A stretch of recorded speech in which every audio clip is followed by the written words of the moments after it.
What is going on, guys? SteelTwins back at you with another video and yet another preseason recap. The Pittsburgh Steelers remain undefeated. They go 3-0 in the preseason, defeating the Detroit Lions 26-20 in their lone home preseason game. I gotta say, a lot of people stepped up. A lot of people showed up, and guys were productive today. Especially, none better than the first-team offense, which we actually got to see for the first time this preseason. The entire first-team offense, excluding Claypool since he was out with injury, he's completely fine. This is nothing more than a precautionary inactive. But we saw the entire first-team offense today, including the entire projected starting offensive line. From left to right, Chucks, Dotson, Green, who looked good today. He looked much better than last week. Turner, and even Zach Banner finally got to see some time in the preseason after his ACL injury from week 1 last year, man. And he only played 2 series before being relieved by Dan Moore at right tackle. But in the small little glimpses we've seen from Zach Banner specifically, he looked pretty good, man. He did. And that's very promising. He's having a pretty solid camp. He's progressing well after the injury. And, he's going to have to step up this year for sure. But I'm liking his progression. I really am. As for this entire offense, especially seeing how, the first team looked. And how they ran today. And they gave us one hell of a sneak peek. And I will say this. It is against the Detroit Lions. The Lions obviously don't have a great roster. They don't have a great team. And it is preseason. But they showed a nice little sample of what they could potentially do in the regular season. Honestly, in the preseason, I don't know if it's really more about the competition. It's about getting warmed up for the regular season, which is something we needed to see from quarterback Ben Roethlisberger. That's very true. Because we don't need a rusty Ben Roethlisberger going into week 1 against the Buffalo.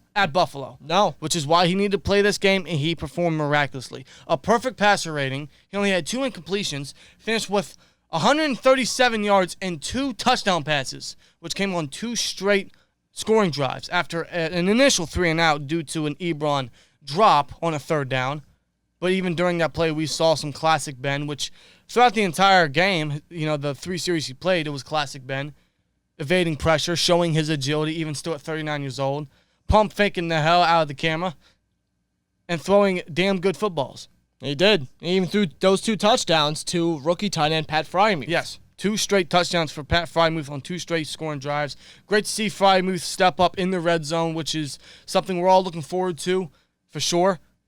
And especially on that second touchdown, it was very impressive to see his agility and his adjustment to make that catch. He has very strong hands, man. This guy catches pretty much everything thrown his way. Yeah, that's what we've been hearing throughout OTAs and training camp, Every pass that's thrown his way, he is catching it, and he even did it in the preseason game. After the game, Ben even praised him, saying that he reminds me a lot of an old tight end we used to have. Heath Miller. And now we got Pat FreierMUUUUUUth. Man, and he's looking promising so far.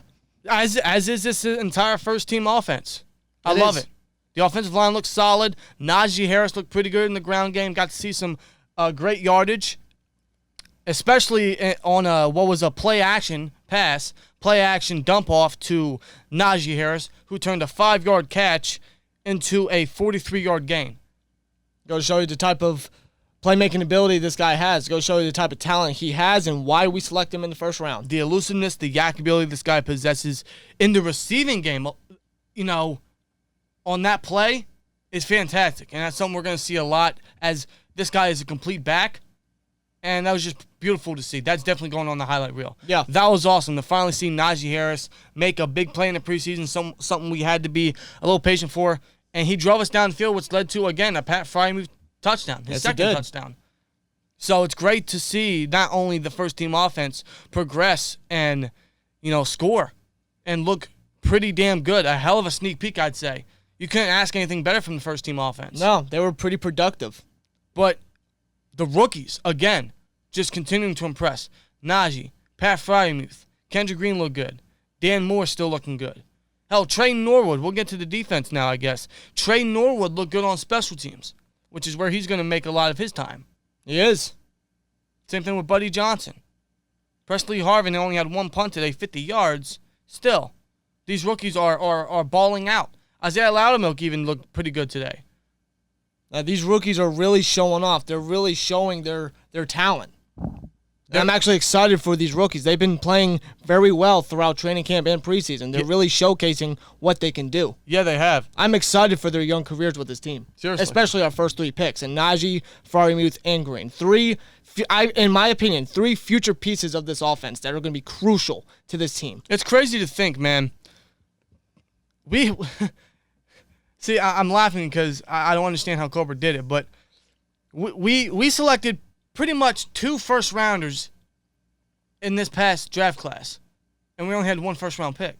If you think about it, yeah, we did. And still got our future starting center, Kendrick Green, who's progressing week by week. He is. And got a future starting tackle in Dan Moore in the first 4 rounds. I don't know how Kevin Colbert does it year by year, but he just somehow manages to find true, pure talent. I love it. I love it, man. He finds a way to get this team better. It's crazy. This guy goes year by year with his contract and what he's going to do in the GM role and his future. But it seems like this guy is in no way of leaving anytime soon. At least you don't think he is. It doesn't feel like it. It doesn't. No. Like you wish he doesn't because of the drafting this guy does, the ways he just he makes moves. He provides this team, the trades and the signings and the draft picks. Like and even the cap issues. You got to give Kevin Colbert his freaking praise. So it's crazy. He is one of the best general managers in the NFL. He is. It really is. I got to give Kevin Colbert so much praise for what he's done. But that first team offense, man, couldn't ask for anything better. I would love to see what they would have done on that first series if Ebron didn't drop it on 3rd down. But to see them, score 2 straight drives on Ben's last 2 series, that's incredibly promising. With a new coordinator, with a revived offensive line, a revived running game, healthy weapons. Hell, we actually got to see Ben under center, some play action. Like, holy shit. It's exciting. It's exciting leading into the regular season, leading into week 1. And I love how Ben got his feet wet so that he's not completely rusty. Does he see some time next week? I'd hope so, just so that he isn't too rusty. We'll see what happens. Tomlin, I don't think he has said anything yet about Ben playing next week, but we'll see what happens in the next coming days. I'm sure that'll be announced soon. But after Ben was done, he was relieved by Mason Rudolph. Now, of course, we were all hoping for Haskins to relieve him. I don't think that's going to happen. Even if Ben plays next week, I don't think Haskins is going to relieve him. I think Tomlin has said don't expect him to run with the ones, which is a little disappointing. Now, I do expect Haskins to make the roster at this point because Dobbs saw 0 time tonight. It was Rudolph. It was Ben, then Rudolph, then Haskins. That was it. Dobbs saw no time. Yeah. In fact, I'm starting to think maybe we trade Dobbs again, since we traded a 4th, a 5th, and a 6th. Now we're expected to get comp picks back, but still to get some draft picks back in addition is a total Colbert move. In the trade Dobbs, he has some value. In a way, he does. I don't know. I really don't know where Dobbs goes from here. Maybe we do trade him. Maybe he doesn't make the roster because Haskins has been progressing, and Rudolph is definitely a lock at the backup position. Or maybe, which he is, or maybe Dobbs goes to the practice squad because I think they still have that same ruling from last year where you can have veteran players on the practice squad, which I believe the roster is still at 16 this year. Correct me if I'm wrong. Yeah. So that's a possibility. And that's what I'm honestly thinking what's going to happen. Dobbs can definitely be an asset, even as a practice squad player. He can still travel with the team, hang with the coaches and everything like that, and have his little touches in there. Oh, he's definitely being groomed for a coaching role. I have no doubt about that. I feel like he is. He's so smart. Yeah, he is. He's so smart. He's definitely a football guru type of guy. Right. But Mason, he led us to 3 scoring drives. But they were all field goals. No touchdowns, which is disappointing because he was in the red zone 3 times and did not score once. Now, I will say this was the best Mason has looked all preseason. He looked pretty solid today, for sure. Yeah, driving down the field, he wasn't great by any means, but he was decent. I feel like he was okay. He was pretty solid. I would have loved to see him finish drives, which he needs to do, especially in preseason. He needs to finish drives, needs to get those throws on right. Yeah. That's something that he definitely needs to work on. He has to. Which hopefully we see some of that next week against the Carolina Panthers on Friday night. Yeah, I mean, we all got to remember, he's the only quarterback, as of right now, he's the only quarterback contracted for next season. He is. And like it or not, he is our number 2. He is. Haskins is not beating out Rudolph for the number 2 job. I mean, Haskins has only been with the team for a few months. Yeah. And Rudolph's been this is his 4th year with the team. And he's going to be in his 5th year next year. Yeah. And getting into Haskins, man, we didn't see as much of Haskins as we all would have liked due to Ben starting and Rudolph relieving him. Now, I think Rudolph shouldn't have gotten as much playing time as he got. I wish Haskins still would have gotten more because it seemed like tonight Haskins was nothing more than just closing the game because he didn't see playing time until the fourth quarter. That's something that I wasn't really hoping for. Like, I would really like to see more from, considering how he was last week against the Eagles. I wanted to see more and see if he was going to be consistent with it. Yes. We didn't really see much of Haskins, as we all like to. No, it seemed like all he was doing tonight was just closing the game out. That's all I saw from Haskins tonight. Yeah. Now, whether Ben plays or not, I don't know next week, but I would like to see Haskins definitely still progress a little bit and get a little more playing time next week, as it will be the last preseason game and probably the last bit of action he'll see for a long time. Right, so we'll see what happens when it comes to the quarterback position for the Panthers. Right. Next Thursday. As for the rushing game, again, Najee looked good. McFarland looked pretty decent in space in the receiving game. Balaj seems like he's actually going to make the roster as a number 3 back. I mean, we've seen no action of Benny Snell. Granted, he is injured, but with Snell out, Balaj is stepping in, and he's stepping up. Yes, he is. He led the team in rushing yards with 30 yards on 7 carries. That's a 4.3 average. Yeah. He just looks pretty solid out there. In the receiving game and the rushing game. Yeah. He looks like a very solid number 3, and due to Snell's injury, he's going to be the odd man out. Whether he gets traded, again, he could be trade bait to make up for trading all those picks for the depth we got, or he could be another practice squad guy. I don't know.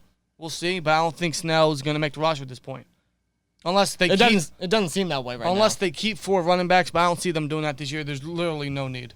There is no need. I mean, Najee's your lead back. All you need is 2 other backups. That's it. Yes. And Derek Watt as your fullback. So yeah. So we'll see what happens when it comes to that. But other than that, on the defensive side of the ball, they looked pretty great in the first 3 quarters, and then the third stringers almost gave up the game, 20 straight points. But outside of that, the pass rush is still improving. The depth is still looking great. Roche, Jameer Jones, Alex Highsmith. We keep saying it week by week, and he keeps showing it week by week. He's going to be a monster, that's for sure. Melvin Ingram looked good. He's going to be a great rotational guy on the at edge or an interior. He's very versatile for this team, for this pass rush, for blitz packages. It's going to be nasty to see him when he's in rotations for sure. Yeah, in this game, he made a great run stop at like the 1-yard line. Made a great run stop, Melvin Ingram. Yeah. Definitely a great, crucial piece to this edge rush, really, to this pass rush, really. We got to see Bush and Schobert in their first bit of action together. In fact, they played till the third quarter. It seems like they really want these guys to gel because that's what they're depending on interior, on that front 7. They are really trying to get these guys to get the chemistry going, to gel well. Schobert looked pretty solid. First bit of action, new team. Going to give him time, but he looked pretty solid, that's for sure. And compared to how Spillane has been all preseason, really, Spillane's been struggling, and I can see why they traded for Schobert. Well, they needed to. It also don't help they keep putting him in coverage. He's good in certain blitz packages. Get some pressure. But you ask this guy to be in coverage, that's a recipe for disaster. Yeah. But again, that's why they traded for Schobert, like you said. Yeah. So, but other than that, man, I'd say it's a pretty good showing, especially from the first team offense. I think that's the major takeaway from this game is definitely that, for sure. As for Rudolph, again, 3 scoring drives. Boswell got his making today. I mean, he had 4 field goals. Yeah, Boswell looked great. He looked like Chris Boswell out there. Yeah. He really did. 3 scoring drives from Rudolph, 1 from Haskins. I will add that as well for Haskins. Yeah. But Ben in there, 2 straight touchdowns with the first team. Yeah. So, yeah, first team looked great. I got to say that's a hell of a sneak peek. Couldn't ask for a better sneak peek, I'd say, from the first team offense. Well, I'm sure we'll see a little bit more of that next week as we go to Carolina in our final preseason game against the Panthers Friday night. So that should be interesting. We'll see what Tomlin says in the next coming days and how he'll approach this last game. And maybe he gives some guys certain amount of time to give them their last chance to make the roster as the cuts are coming up, that's for sure. Yeah. Let us know you guys' thoughts down below, man. Good showing from the first team offense. Again, the biggest takeaway, and it's just a great way to look at the team and, get the rust off, get the gel going, get these guys rolling as we approach week 1. Yes, which is coming very, very fast, around the corner. But we got one more last preseason game against the Panthers. Going to be really interesting to see how these guys can really make their final case to make the 53-man roster. Yes. I'm actually excited to witness it. I really am. Yeah, so let us know your guys' thoughts down below, man. And go Steelers. We'll see you guys in the next one. Like, comment, subscribe. We'll see you later. Peace!